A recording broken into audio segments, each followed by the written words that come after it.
Haleluya, haleluya, haleluya. Shalom alaikum bismillahirrahmanirrahim. Salam Aki. Aku kabarkan Injil keselamatan. Bapak Ibu kasih Tuhan, ketemu lagi dengan saya Evangelis Abraham Effendi Usman. Bagaimana kabar Bapak Ibu semua? Tentu luar biasa. Nah saudaraku, kita masih membahas mengenai ibu-ibu berjilbab tadi. Dia pergunakan TikTok. TikTok itu buatan kafir. TikTok itu bukan buatan muslim, bukan buatan orang golonganmu, bukan buatan agamamu, tetapi TikTok itulah buatan orang kafir. Ya, kamu menghina orang kafir, tetapi alat yang kamu pergunakan itu adalah milik orang kafir, ciptaannya orang kafir. Dulu Bapak Ibu saya sangat ingat sekali, awal-awal munculnya aplikasi TikTok, itu banyak ustadz itu melarang orang-orang supaya tidak main TikTok. Tetapi sekarang kita melihat ada banyak ustadz itu main TikTok. Bahkan mereka mempergunakan TikTok untuk menghujat kafir, menghujat orang yang tidak seiman dengan mereka. Seperti perempuan yang berjilbab tadi, dia menghujat Yesus habis-habisan. Dia tidak bercermin pada kasus Agustan. Malam ini Agustan menentang Yesus. Tidak lama setelah dia menantang, tidak lama, hanya hitungan menit Bapak Ibu, dia jatuh terpeleset di kamar mandi. Setelah itu besoknya dia tidak bisa bangun. Dan setelah itu Bapak Ibu dia stroke. Lama Agustan mengalami stroke, sangat lama. Bahkan bolak-balik ke rumah sakit. Banyak obat yang dikonsumsi oleh almarhum Ustadz Agustan untuk sembuh.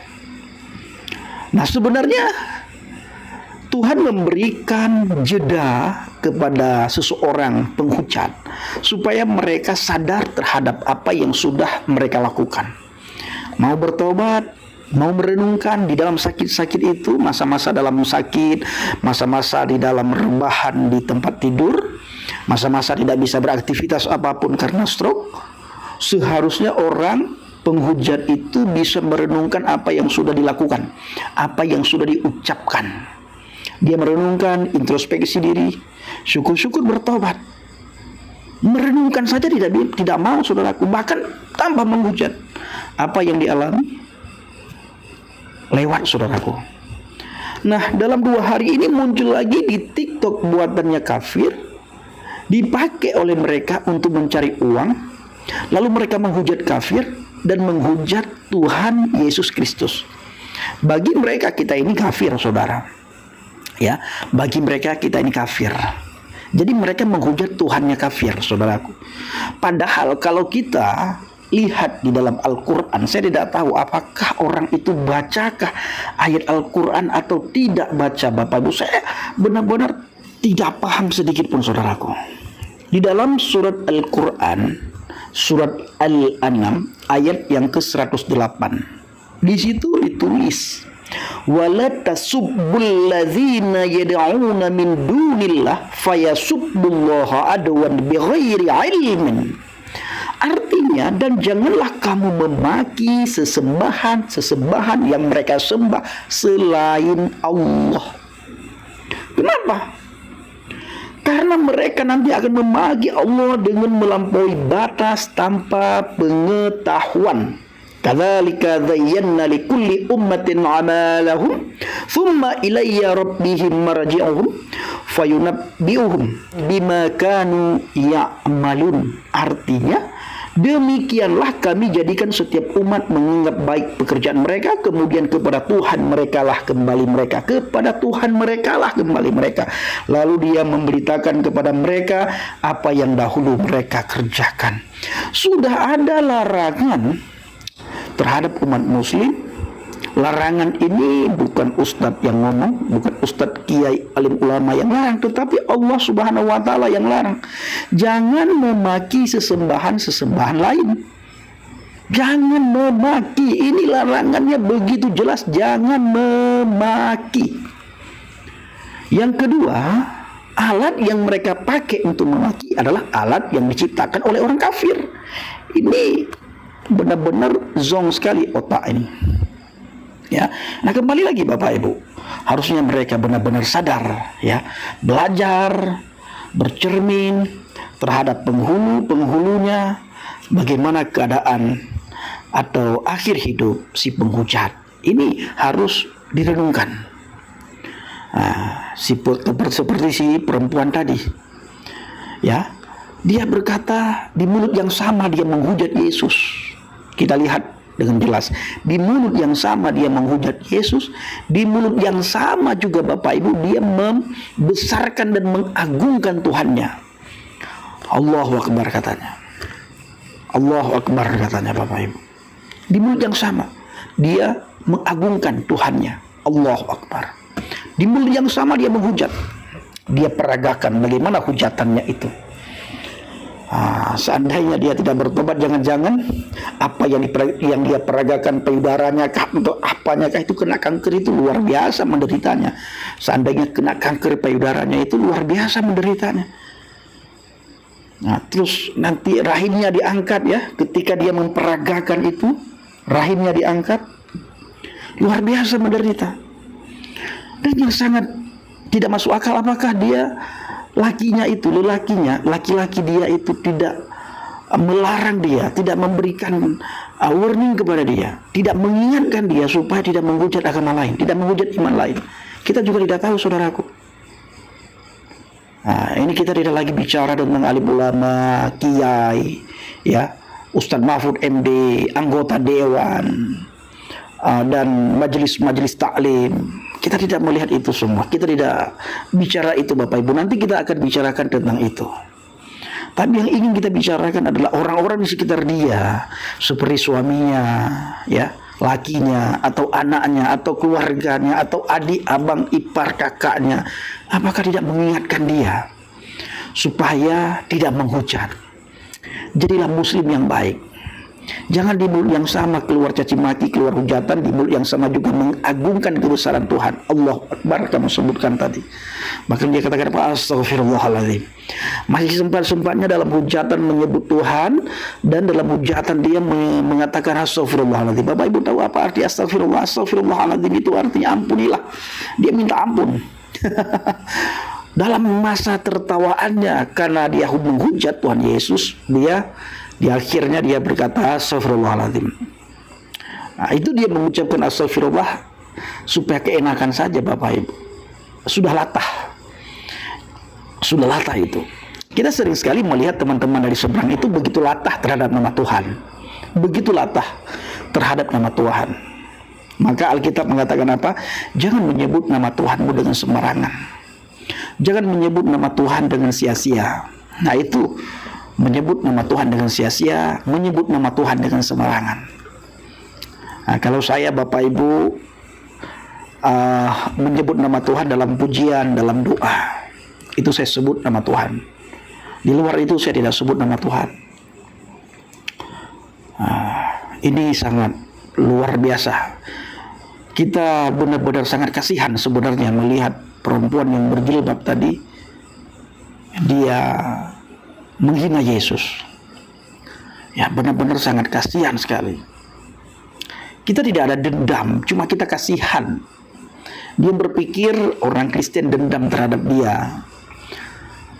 Nah, seandainya sifat kekristenan sama dengan sifat mereka Bapak Ibu, kita akan melihat tiap hari terjadi pertumpahan darah di bangsa dan negara ini. Ya, tiap hari kita akan melihat orang demo di bangsa dan negara ini Bapak Ibu. Tiap hari kita mendengar suara teriakan nama Tuhan di bangsa dan negara ini Bapak Ibu. Sehingga nama Tuhan itu nama yang sangat sakral jadi tidak sakral lagi. Karena dipakai sembarangan, dipakai dengan cara sia-sia. Jadi nama Tuhan itu sudah tidak sakral lagi. Maka orang tidak lagi hormat terhadap Tuhan, karena banyak orang itu mendengar nama Tuhan dipakai sembarangan. Mendengar nama Tuhan dipakai dengan sia-sia. Mendengar nama Tuhan di saat orang tersebut menghina, mencaci maki, mencemooh. Jadi nama Tuhan itu sudah tidak sakral lagi. Waktu saya di pesantren Bapak Ibu, saya diajarkan oleh Ustadz saya sering sekali mengutip ayat di dalam Al-Quran, bagaimana ciri-ciri orang yang beriman itu. ketika mendengar nama Tuhan, bagaimana hatinya sampai bergetar. Ketika menyebut nama Tuhan, hatinya, jantungnya seolah-olah sampai bergetar, saudaraku. Ini salah satu ciri orang-orang yang beriman. Tetapi hari-hari ini sudah tidak lagi kita melihat hal-hal yang seperti itu. Seperti saya katakan barusan, bahwa nama Tuhan itu tidak ada lagi gunanya bagi mereka. Saking seringnya mereka perdengarkan, dan mereka perdengarkan bukan di tempat, bukan di waktu yang tepat. Bukan di tempat yang tepat, bukan di waktu yang tepat, tetapi di tempat yang tidak tepat. Sehingga nama Tuhan tidak sakral. Orang ketika mendengar nama Tuhan sudah biasa aja, saudaraku. Karena di dalam caci maki pun mereka pakai nama Tuhan. Bahkan kita sering mendengar di televisi, di media-media ya, orang mau melakukan sesuatu hal yang tidak berfaedah memakai nama Tuhan dulu. Membunuh orang, menghilangkan nyawa orang, itu pakai nama Tuhan. Itu sering kita dengar, sering kita lihat. Ada yang meletupkan dirinya pakai nama Tuhan. Jadi memakai nama Tuhan dengan sembarangan, dengan sia-sia, di tempat yang tidak tepat, itu Bapak Ibu. Ya, begitu. Nah, saudaraku ini kasih Tuhan para pencinta Injil Habaget, kiranya video singkat ini menjadi pencerahan bagi si penghujat, supaya dia sadar terhadap apa yang dia lakukan, sadar terhadap apa yang dia ucapkan. Setiap apa yang dia ucapkan, setiap perkataan yang sia-sia itu akan diminta pertanggungjawaban. Bukan saja yang sia-sia, setiap perkataan itu Tuhan akan minta pertanggungjawaban. Apalagi perkataan yang menyakitkan orang lain, perkataan yang menghina, perkataan yang keluar dengan penuh amarah, dengki, caci maki. Tuhan akan minta pertanggungjawaban. Dan nantinya ketika berhadapan dengan Tuhan, berhadapan dengan hakim yang maha adil, tidak bisa lari daripada hakim yang maha adil ketika diperlihatkan segala tingkah laku kita masa di dunia ini. Segala tingkah laku kita masa di dunia ini, kita tidak bisa lari di hadapan Tuhan. Sejengkal pun kita tidak bisa mundur, sejengkal pun kita tidak bisa lari. Maka dari itu kita berharap para penghujat-penghujat itu bertobat. Kita tidak meminta mereka untuk percaya kepada Yesus. Kita minta mereka berhenti daripada menghujat. Nanti kamu akan mengalami sesuatu yang tidak pernah kamu bayangkan selama ini. Misalnya payudaramu nanti akan mendapatkan kanker, atau rahim yang kamu peragakan itu nanti akan mengalami kanker juga, sampai harus diangkat rahimmu itu. Ini bahaya sekali. Ya, benar-benar bahaya, dan ini tidak pernah dibayangkan. Jadi introspeksi diri, tunjukkan bahwa agamamu itu adalah benar-benar rahmatan lil alamin. Tunjukkan. Jadi Islam itu bukan rahmatan lil saya tidak bisa sebutkan, nanti dianggap penistaan agama Bapak Ibu. Agama Islam itu adalah agama yang rahmatan lil alamin katanya, dan kita sering mendengar ya, rahmatan lil alamin. Tapi kita melihat oknum-oknum tertentu sangat mencoreng agama Islam, sangat mencoreng. Sekali lagi, TikTok itu buatan kafir, produknya kafir. Kalian memakai produk kafir, menghina kafir, menghujat kafir. Waraskah? Terima kasih. Assalamualaikum warahmatullahi wabarakatuh. Salam aki. Aku kabarkan Injil keselamatan Bapak Yahudi Adonai Yesus Hamasi Awurullah Kudus memberkati kita semua. Haleluya. Amin. Salam murtadin. Saya mengucapkan terima kasih banyak kepada Bapak Ibu yang selalu mendukung pelayanan Habaget, baik melalui doa, dana, motivasi maupun support saudara semuanya. Terus ulang doa dan bawa pelayanan Habaget dalam doa syafaat Bapak Ibu. Terima kasih.